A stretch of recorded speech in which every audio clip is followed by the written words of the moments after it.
No child should be born for the express purpose of separating it from the mother. Fair enough. No child should be born for that purpose. None. There's so many children that happens to just because of the world we live in. Yes, and it's tragic. So it should not be ever something that is framed as altruistic. Yeah, you're saying intentionally create. Yeah. But no, like, there's enough kids that have to suffer, and we know that it is wrong. We know that no child benefits from being separated from their mother, even if that child is later reconnected with their mother.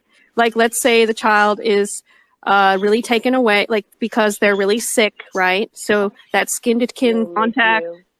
What? Like in the NICU? Yeah, and the skin is in contact is denied from that kid, but they're reconnected with the mother, weeks later, months later, whatever, after they get out of the hospital. That child is affected by that. And that mom is affected by that. It's just not good. But like, for the volunteers like that I'm talking about, oftentimes they don't do that whole, like, you deliver the baby and snatch it and go to a different room. Like, it's not like that. Like, I mean, they're also nursing it. There's compassion. Yeah. And then what is that? That's just some kind of polyamorous thing, right?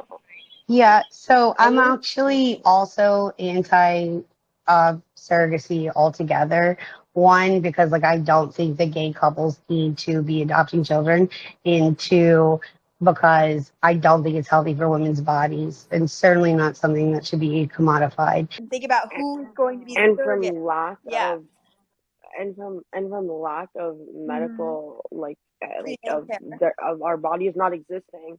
Literally, you will never see a poster of a woman who looks like me pregnant in a medical book or near IVF clinic. It just isn't gonna happen. Or if you have seen it, please. Well, there's one Jessica and Penn. She's basically they don't cover clitoral anatomy correctly in textbooks, and she was actually she went in for a labiaplasty because she thought her labia minora hung out too far, and so they basically completely severed her like, I don't know, specific, her clitoral. She went and dissected a bunch of cadavers and then mapped out how, like, almost every single major medical textbook completed clitoral anatomy incorrectly. And so there's one. It's because it's men who have done this for ages. And okay, wait, you guys, I don't mean to be rude. I'm actually not super comfortable publicly discussing like how clitoral anatomy is like presented. If that's cool. Sure. She's a little racy. I'm sorry, like it's just a bit racy for like my crowd. I was trying to into how there was one black woman portrayed, like one very famous image went viral a couple of years ago, like a year ago, and he actually portrayed the black woman as having FGM, female genital mutilation. So even.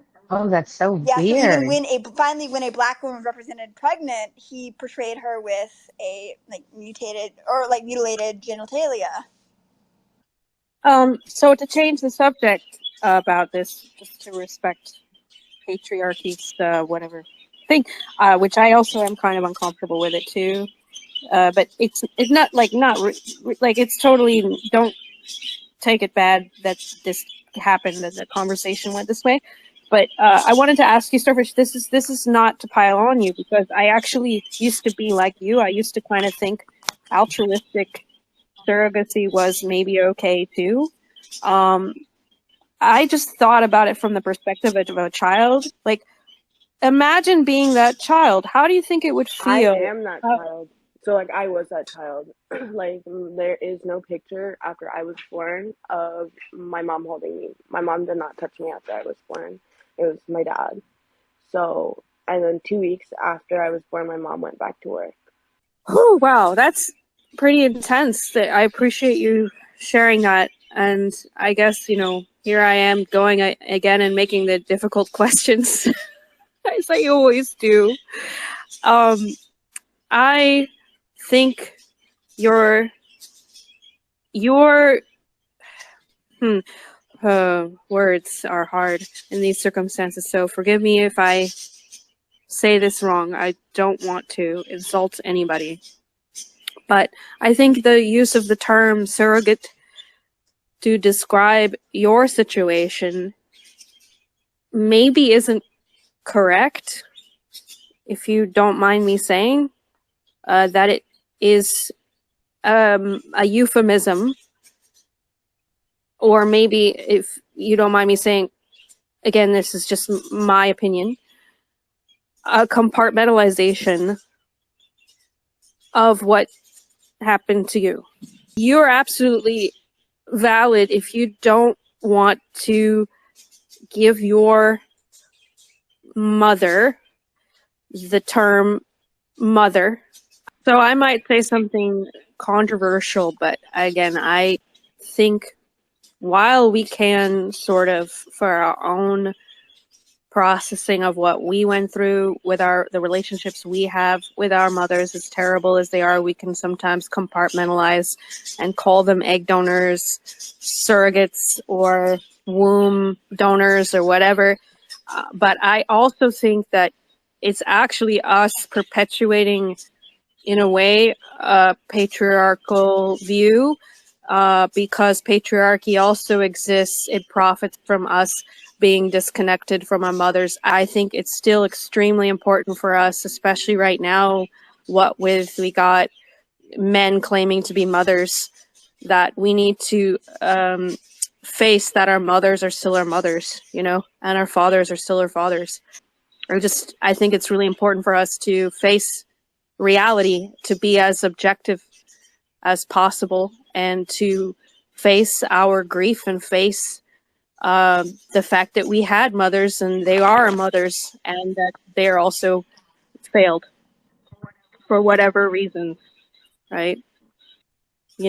It's not shameful to be in grief.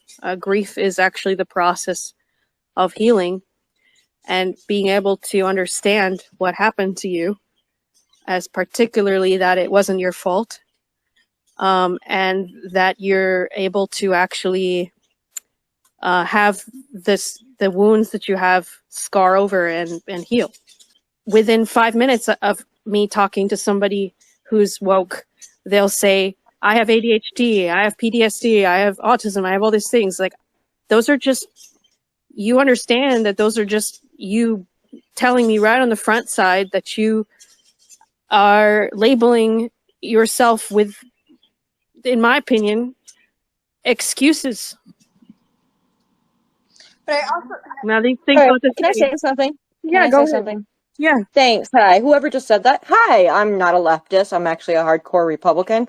That said, I have ADHD and autism. Why did I tell you? Just in case I randomly squirrel off in the middle of my conversation. If we were talking in real life and, you suddenly saw me jumping around with my foot going a million miles, I'd like you to understand that I'm not on drugs. I just can't keep my foot still. It's for your knowledge to understand why we do that. It has nothing to do with the drugs. I Don't cut understand me that off. there are real people. Don't cut me off. What I'm saying is that that's the reason why people tell you, is that way you understand where our behavior of physical, not mental, physical behavior comes from. Well, yeah, because it's I agree. It's what would be if we were still here with Luca. If he would actually listen to me instead of freaking out that I even mentioned that misogyny still exists, that I believe it's a product of what's called toxic femininity, that there is this excusing of every bad thing that's happening to you is something not your fault, right? And I disagree with that too. I actually, Miss Wallace, Miss Walker, sorry. Actually, I was literally about to say that there are people who really have these diagnoses, but I have a feeling if we were to converse with each other, like if I was to get to know you in real life, it's not something you would necessarily give me within 2 minutes of me talking to you, right? And that's what I have a problem with. No, actually it would be, just because of the fact that I'm really nervous with talking to people. It's really awkward to talk to them face to face. So yeah, I Okay. do. like for me, Well, I like, just I find it. I get that. I get that. In the interest of being better person myself, like I can understand if you're a nervous person why you would want to, if you're like hyper worried about me judging you. I just don't tell people. That's what it comes down to. I Yeah, have I don't either. In the this public, in the people who actually know me, like only the people absolutely closest to me know, and in my work, nobody knows. And it's you know, and it's just like me being a cult survivor. Like I'm telling you guys from behind my anonymous, you know, profile, there's no way I'd just be out with it if it was my face. Oh wow, that's pretty intense.